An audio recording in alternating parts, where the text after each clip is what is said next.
I think the journalists realized that they were not going to be winning Gamergate 2, so when they had the opportunity to pivot and retreat back into some of their old rhetoric to spin it for a new crowd, they were more than willing to leave one pet project for another, because we're seeing the exact same strategies that were laid out in 2014 run back under the guise of Warhammer 40K has always been about the inclusion of women, guys, and if you don't like it, you're a bigot. But wait, that's the second article. Anyways, Warhammer 40K has slightly more women in it now, and the neckbeards aren't happy. Like we talked about this before, it really doesn't have anything to do with the female Custodes coming into the fold. It's that Games Workshop is actively lying and gaslighting their audience about this. It's not like there aren't female factions. It's not like there's not females in Warhammer 40K and in 30K and in other Games Workshop IPs. It's that you're retconning a faction that has always been comprised of the galaxy's best sons put forward for service for the God Emperor, and for seemingly no reason at all, you want to interject modern day isms. That's the problem. People aren't mad because there's women there. That's always been a stupid claim to assert. But you can see where they're trying to push with this, because if they can successfully push back after their obvious defeat in their defense of Sweet Baby Inc. and Black Girl Gamers, they're going to try to ruin other traditionally male spaces. And to clarify, there are women that enjoy Warhammer 40K, but they enjoy it for what it is, not for what a bunch of activists want to make it to be. And today it's Custodes. Tomorrow, like you can see in the byline, we're still not at female space marines, but give it time. No, yeah, because if they're successful, if the pressure does not maintain its current level, they're going to be there by the end of the year. There's also another barrier of entry when it comes to Warhammer 40K, outside of its Methuselaic in length lore. The fact that it's all written down, you can specifically cite sources. It's that this is a very costly fandom to take part in. Okay, to properly field an army in Warhammer, to buy the models, to buy the paint, to get the guidebooks, hell, even play the games, you're looking at upwards of hundreds, if not thousands of dollars to get started. So if you piss off that niche but very lucrative fan base, you're not going to have anything to defend in the very, very near future. So that's one hope that's out there. Because this is a publicly traded company, we can take a look at the stock prices and take a look, at least right now at time of recording, that in the past month, it's been quite a drop off. But hey, things are looking up. Things are looking up and a little bit better. But given the fact that over the course of a couple of days, they ended up dropping 400 points, yeah, it's not a very good look. It's not something that's resonating with the audience. As Warhammer 40K's 10th edition was released last year, each of the War Games factions have been getting a traditional rules refresh in the form of a new codex book. Yeah, we talked about that. The latest deals with the Adeptus Custodes, genetically engineered bodyguards for the Emperor so gigantic that they make Space Marines look weedy. Also happen to be Henry Cavill's army of choice, but we'll come back to that very shortly, because that plays into potentially why this change was being made. There are 10,000 of them. Why aren't you saying 10,000 of the galaxy's best and brightest suns and the past, and they've only ever been depicted as men? Yeah, no, exactly, explicitly, time and time again. And that's fine, because there's also Sisters of Battle, several other all-female factions. It's fine. There are bitches in space. Don't worry about it. In this latest iterations, shock and horror, at least 2 of the Custodes are women. Yeah, they're probably the ones that, make sure that the armor for the other Custodes is properly maintained. Most players seem to have responded to this by shrugging and getting back to arguing about the new rules. Is that what you're trying to do here, PC Gamer? Because this is not some fringe outlet, okay, like the other article that we'll briefly look over. This is PC Gamer. Shouldn't you be more concerned about the lackadaisical NVIDIA releases? Okay, the fact that RTX cards really haven't innovated at all in the past half decade. But anyways, the Mail Online ran a typically subtle and understated headline that declared, it's Wokehammer. And the meme community Grimdank has declared posts about female custodies will only be allowed for 1 week before they join female Space Marines posts as a banned topic. Games Workshop's official's response in a tweet says, in regards to female custodians, there have always been female custodians. And that's the problem right there. There have always been female custodians. No, there hasn't. Oh, there hasn't. It wasn't until this codex, which hasn't even officially dropped, but the excerpts have been out there, where this has ever been referenced beforehand. You'll have some activists out there saying, well, just because it says that they were always sons doesn't mean that there weren't daughters. Cool, that type of logic kills companies. It doesn't grow anything at all. But here I am trying to use logic when in actuality I'm just simply a bigot for pointing to well-established lore and canon, right? Only bigots hate female Adeptus Custodes. Well, hate's a strong word. Finding them to be contradictory, lore-breaking, and completely and totally impractical, because this is a story that takes place the 41st, no, I was right the first time. The year 40,000. That's what the 40,000 refers to, okay? And the fact that, yeah, you could have biologically engineered females that are just as strong and just as capable as the male Custodes. They could do the job of the men as well, if not better, and they can do it in heals. I would just also wonder, why would they waste resources in doing that when they could just go ahead and, you know, continue with a well-established tradition? Let's just read the introduction on this. Oh no, women are coming to ruin 40K. Never been the case, but you go ahead and you try to gaslight people.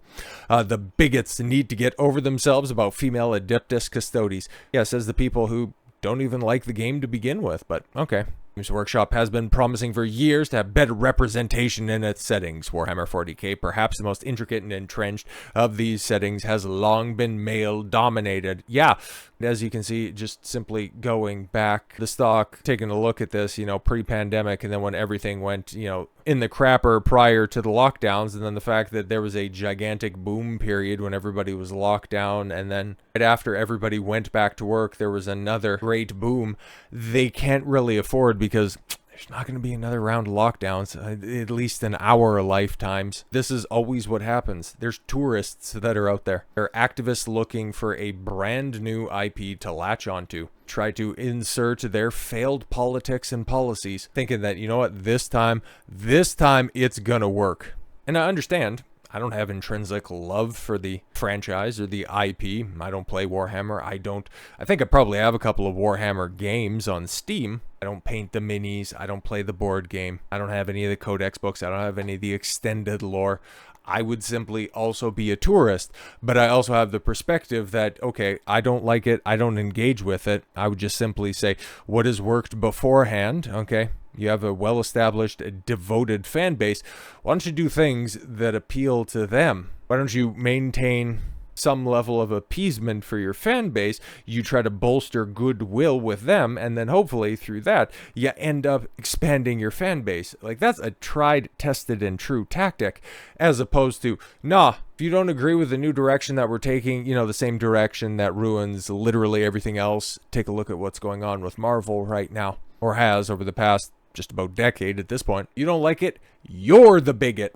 Nah, man, it doesn't work out at all whatsoever. But why did they do this? Like, that's the big question. What spurned all of this stuff on? The well-established Adeptus Custodes being an all-female, an all-male group. Obviously, these activists wanted it to be all-female at the end of this, because it's not so much that they want representation, they want dominance. It's that this was done for a reason. And there's been a lot of theories, but this one seems to hold the most water, because, okay, there's one relatively high-profile Warhammer project currently in the pipeline, spearheaded by one of Warhammer's most prominent and famous fans in the form of Henry Cavill and his 40K series for Amazon. Does that play into this? Spoiler, very much does. So here we have somebody who is far more familiar with the lore, far more plugged in with this stuff, so I'm taking his word at face value, as this has been a recommended post by a lot of people who have good insight into this stuff. So taking a look at this, okay, last we checked, thanks to Warhammer's post, they have confirmed the unnecessary change has never been mentioned in the past fourth some odd years. However, there's more to this story. It would seem that this little Femstodes announcement was nothing more than than a stunt. According to documents, the records seem to impose that the Custodes were supposed to have females as a minor mention, okay? A sweep under the rug, only to be mentioned in the codex and a minor story within it. No major changes, no additions, no models, just a mere mention and forgotten. Which I don't know if they wanted to use that as a seed to plant and then let it germinate into the future. That's one thing that we'd have to cross had that been the timeline that we're living in, but obviously not. Why a minor mention? Because apparently they, certain people at Amazon have been messing around. Oh, I said this would happen, and yeah, he was right, and I hate it. Amazon and Games Workshop have been at each other's throats as of late due to creative issues and differences, because, assumingly, Henry Cavill is going to be making the Eisenhorn Voxcast show. Yeah, it's a very famous storyline in 40K lore. Okay, the Eisenhorn trilogy, I think that's the books that would end up being adapted. And Custodes very much play a part in that.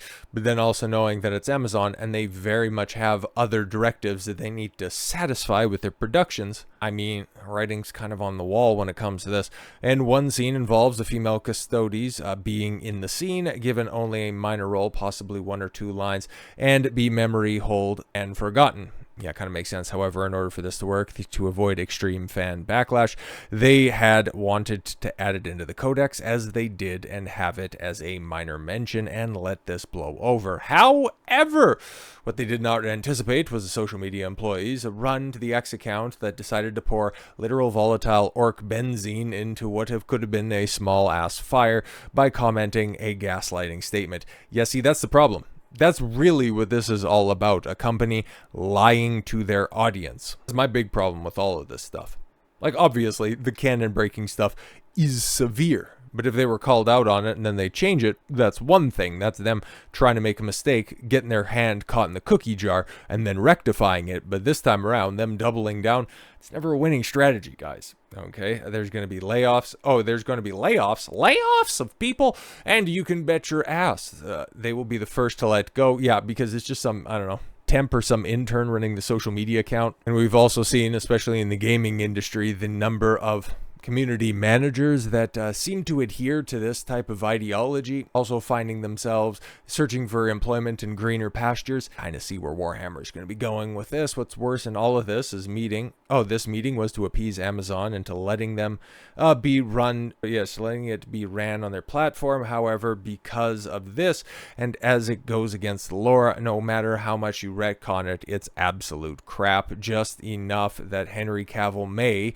emphasize the word may, leave the show out of disgust by how Amazon are messing this up. Because if you take a look at his exit from the Witcher show over on Netflix, why did he leave? Why did he leave the show? It was over creative differences because Lauren's stupid Histrich didn't want to respect the Witcher lore. So if Amazon is going to be trying to cram in their lore-breaking nonsense, we just have another instance of Henry Cavill just being just the most unlucky man in all of Hollywood history at this point in time. Like, this guy literally cannot catch a break. But if there is any validity to this, I'll definitely be following up on it, because this is a hot-ass story, but I don't know enough about the subject to really lend any sort of insight. All I can do is just point to the fact where you have a company who detests their audience and not wanting to make up for their insulting behavior.